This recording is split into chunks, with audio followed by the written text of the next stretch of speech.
The Red Deer River Watershed Alliance's vision is having a healthy, dynamic, and sustainable watershed, that's land and water, through the efforts of the entire community. I think the nice thing about having a watershed set up is that it's stakeholder, it's grassroots based.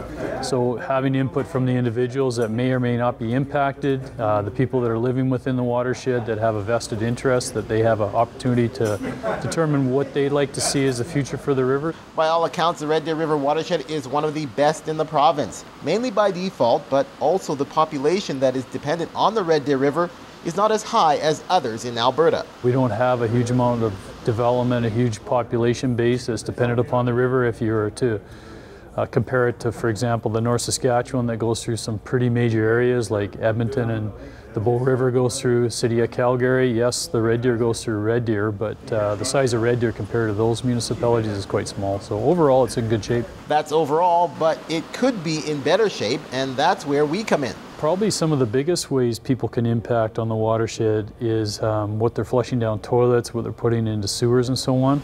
That stuff directly goes into the river and can have an impact. The RDRWA is concerned with how our water is being used because it all comes back into the system. People have to understand that how much water they use, how much of that actually makes itself back into the river. And I think that's the biggest thing.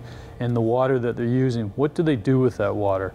Are they washing their car down? Are they putting it on their lawn and then they're hammering it with herbicides? All of which will have an impact on the health of our watershed. And that's why their latest program, the Integrated Watershed Management Plan, which will take about 2 years to complete, strategizes about future usage of water and how developers could impact our watershed. Well, if you're a developer, what are some of the best management practices that a developer could implement when they're doing their activity so they have less impact on the watershed?